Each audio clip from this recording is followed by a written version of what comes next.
به اولئک هم المتقون۔ وہ جو سچ لے کے آئے اور جنہوں نے اس سچ کی تصدیق کی، اولئک هم المتقون، وہی لوگ پرہیزگار ہیں۔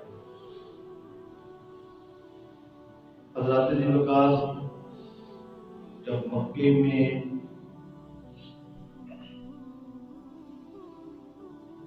ظلم و ستم عروج پر تھا، چین سے نہیں بیٹھنے دے رہے تھے، تو ان ایام میں تاجدار کائنات کو ہجرت کا حکم ہوا۔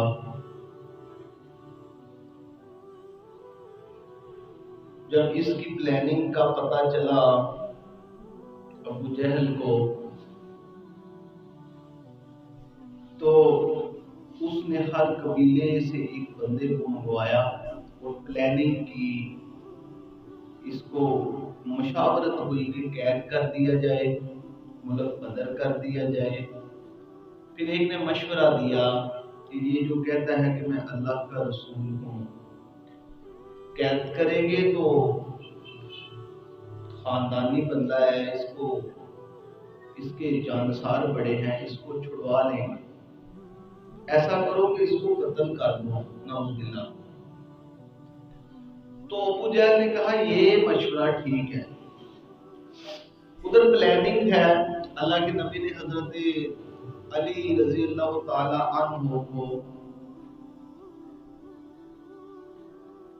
آپ مکے کے اندر صادق اور امین کے لقب سے مشہور تھے، اور یہ بہت بڑی بات ہوتی ہے کہ وہ جو لوگ آپ کو ماننے کے لیے تیار نہ تھے، اس بات پہ یقین رکھتے تھے کہ یہ کبھی جھوٹ نہیں بولتے۔ اس یقین کے ساتھ ایمان کے ساتھ ان کو یہ تھا کہ یہ جھوٹ نہیں بولتے، صادق بھی ہیں، امین بھی ہیں، انہوں نے کبھی امانت میں خیانت نہیں کی۔ تو آپ کے پاس لوگوں کی امانتیں بڑی تھیں، تو دیانتداری کا تقاضا یہ تھا کہ ان امانتوں کو لوگوں کو واپس لوٹائیں۔ حضرت علی سے مشاورت کی اور ان سے کہا کہ فلاں بن فلاں کی یہ چیز ہے، فلاں بن فلاں کا یہ کام ہے، فلاں بن فلاں کے یہ پیسے ہیں، ان کو واپس لوٹا دینا، اور لوٹا کے تم بھی پیچھے مدینہ شریف آ جانا۔ یہ حضرت علی ان کے بستر پہ سوئے، اور یہ پلاننگ کا پتہ چلا ابو جہل کو۔ اس نے قبیلے کے لوگوں کو اکٹھا کیا اور حضور کے گھر کے ارد گرد اوباش نوجوانوں کو تلواریں پکڑا کر انہیں کھڑا کر دیا کہ جیسے ہی محمد باہر نکلتا ہے اسے فوراً ہی قتل کر دیا جائے۔ جب اللہ کے نبی نے باہر دیکھا تو حضور دیکھتے ہیں کہ تلواریں لیے گھر کے چاروں طرف، ایک طرف نہیں، فرنٹ ڈور پہ نہیں، گھر کے چاروں طرف لوگوں نے تلواریں پکڑ کے کھڑے ہیں کہ ابھی باہر نکلے اور ابھی اس کے اوپر تلواریں چلا دیں۔ اللہ کے رسول اللہ سے کہتے ہیں کہ یا اللہ، یہ تو باہر کوئی رستہ نہیں ہے۔ تو وہاں پہ کہتے ہیں کہ اللہ رب العزت نے سورہ یاسین کی کچھ آیتیں نازل کی، اور حضور کی تسلی اور تشفی کے لیے فرمایا یاسین، اے یاسین کے چہرے والے۔ اب اللہ کی تسلیاں دیکھیں اپنے رسول کو، یاسین، اے یاسین کے چہرے والے، والقرآن الحکیم، مجھے قرآن کی قسم ہے، اللہ کہہ رہے ہیں والقرآن الحکیم، مجھے قرآن حکیم کی قسم ہے کہ انکا لمن المرسلین، یہ اگر آپ کو نہیں مانتے تو نہ مانے، اے حبیب مجھے قرآن کی قسم ہے کہ انکا لمن المرسلین، کہ تو میرا رسول ہے۔